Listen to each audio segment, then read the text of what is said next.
নমস্কাৰ সকলোকে এছজি ইনফৰমেশ্যনৰ এটি নতুন খণ্ডলৈ স্বাগতম জনাইছোঁ। আজি যিহেতু 1 মে শ্ৰমিক দিৱস, প্ৰথমে প্ৰত্যেকগৰাকী শ্ৰমিকক তথা কৰ্মখৰি খোৱা মানুহক শ্ৰমিক দিৱসৰ শুভেচ্ছা জনাইছোঁ। লগতে আশা কৰিছোঁ প্ৰত্যেকগৰাকী কৰ্মখৰি খোৱা মানুহে নিজৰ কৰ্মৰ উচিত মূল্য সদায় পাই যাওক। আজি পিছে এই 1 মে দিনা শ্ৰমিক দিৱসৰ দিনটোত আজি ধুদৰ কথাহে পাতিম। এতিয়াৰ ধুদ আকৌ নহয় দেই। ধুদ মানে কি শব্দটো আপোনালোকে জানেই চাগে, নিশ্চয় শুনিছে, আৰু বহুতে চাগে ধুদ বুলি গালি খাইও পাইছে।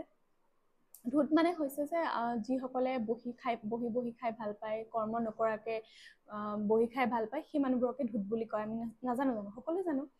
এতিয়া কথাটো হৈছে আমি এতিয়া যুগৰ ধুদৰ কথা নাপাতো দেই, আমি পাতিম আহোম ৰাজত্ব কালৰ ধুদৰ বিষয়ে, যাৰ দ্বাৰা স্বৰ্গদেউ গদাধৰ সিংহই ধুদৰ আলি নিৰ্মাণ কৰাইছিল।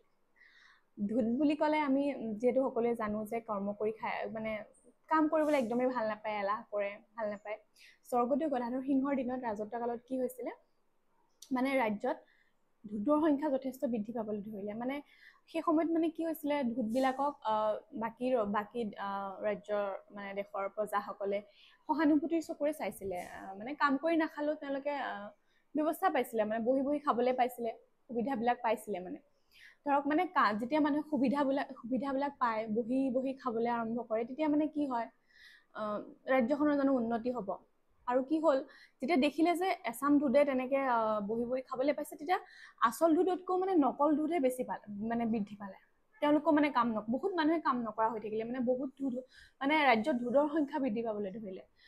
ইমান ধুদ ওলালে, এনেকুৱা হ'ল যে কোন আচল ধুদ কোন নকল ধুদ মানে ধৰিব নোৱাৰা হৈ থাকিলে। আৰু সেইটো কাৰণে কি হ'ল, গদাধৰ সিংহৰ চিন্তা হ'ল যে ৰাজ্যখনত কি হ'ব, এনেকৈ যদি ধুদৰ সংখ্যা বৃদ্ধি পাই থাকে, যদি কাম কৰি খোৱা মানুহৰ সংখ্যা কমি যায়, ধুদৰ সংখ্যা বাঢ়ি যায়, তেতিয়া ৰাজ্যখনৰ উন্নতি কেনেকৈ হ'ব?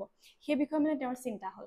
আৰু তেওঁ চিন্তা কৰি মানে ভাবিলে যে নাই, এই কথা নহয়, যে তেনেকেতো মানুহক বহি বহি খাবলৈ দিব নোৱাৰি, আচল ধুদখিনি উলিয়াব লাগিব, নকল ধুদখিনি মানে যেনেকে দুধ কা দুধ পানী কা পানী, ধুদ কা ধুদ কৰিব লাগিব, মানে আচল ধুদখিনি উলিয়াব লাগিব। তেওঁ সেইটো কাৰণে কি কৰিলে, ভাবিলে, মনতে বুদ্ধি ভাবিলে যে কি কৰা যায়, যি কৰিলে যাতে আচল ধুদখিনি উলিয়াব পাৰে, নকল ধুদখিনিৰ পৰা বাছি উলিয়াব পাৰে। তাৰমানে নহ'লেতো ৰাজ্যত ধুদৰ সংখ্যা বৃদ্ধি পাইছে।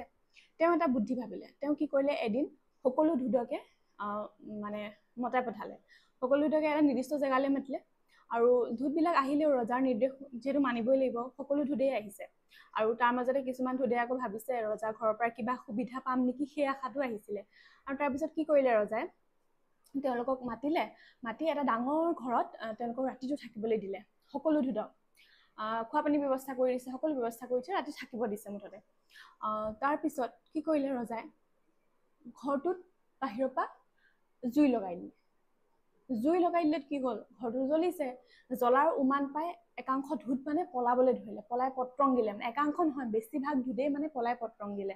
আৰু পলাই পত্ৰং দিলে মানে কি, সিহঁত প্ৰকৃত ধুদ নাছিলে। প্ৰকৃত ধুদ হ'লেতো তেওঁলোকে এলাহ লাগিলে হয়, কিন্তু সিহঁত প্ৰকৃত ধুদ নাছিলে, সেইকাৰণে তেওঁলোকে দৌৰি পলাবলৈ লাগিলে, মানে বেছিভাগ ধুদেই পলালে। তাৰ মাজত কেইটামান ধুদহে থাকিলে, যি ঘৰটো জ্বলি যোৱাৰ পিছতো, ঘৰটো জ্বলি থকাৰ পিছতো তাতে সোমাই শুই থাকিলে। আৰু তাতকৈ ইণ্টাৰেষ্টিং কথা, মোৰ মানে বুৰঞ্জী পঢ়োঁতে এইটো বহুত ইণ্টাৰেষ্টিং লাগিলে, যে ধুদবিলাক মানে আমিতো কাহিনীবিলাকৰ জৰিয়তে মানে ইতিহাস পঢ়িলেহে জানো ন, বা কাহিনীৰ জৰিয়তে আমি গোটেইখিনি গম পাওঁ। মানে সেই কাহিনীটো মানে মোৰ ভাল লাগিলে ইতিহাসৰ মানে বুৰঞ্জীত পঢ়ি, যে কি হ'ল, ধুদবিলাক মানে ধৰক ধুদবিলাক কেইটামান ধুদ থাকিলে ন, প্ৰকৃত ধুদকেইটা ওলাই পৰিলে। সেই প্ৰকৃত ধুদকেইটা শুই থাকোঁতে কি হ'ল, যেতিয়া ঘৰখন জ্বলি আছে, ধুদকেইটা শুই আছে। আৰু তাৰপিছত মানে সিহঁতি পিঠিটো পুৰিছে, পিঠিটো পুৰোঁতে সিহঁতি ইকাতিখ শুই থাকিলে। তাৰপিছত কি হ'ল, পিঠি পুৰোঁতে ওচৰতে ধুদখিনি শুই আছে ন, এটা ধুদে আনটো ধুদক কৈছে যে পিপু মানে কি, এতিয়া মানে গোটেই সিহঁতৰ বাক্যটো কমপ্লিট কৰি ক'বলৈও এলাহ, তাৰমানে পিপু মানে কৈছে, পিঠিটো পুৰিছে মানে। তাৰপিছত আনটো ধুদে আকৌ মাত লগায়, সি মানে সিফালে তাৰমানে কি হৈছে, যে পিঠিটো পুৰিলত সিহঁতে এফালে যদি পিঠি তাপটো লাগিছে ন, সিহঁতে ইকাতি হৈ শুই থাকিলে। তাৰমানে কোনো পধ্যে নুঠে, এইফালে জুই জ্বলি যিয়ে হওক লাগিলে, সিহঁতক মুখৰ মাতটো উলিয়াবলৈকে এলাহ। মানে আচল ধুদ, মানে ধুদৰো ধুদ মানে।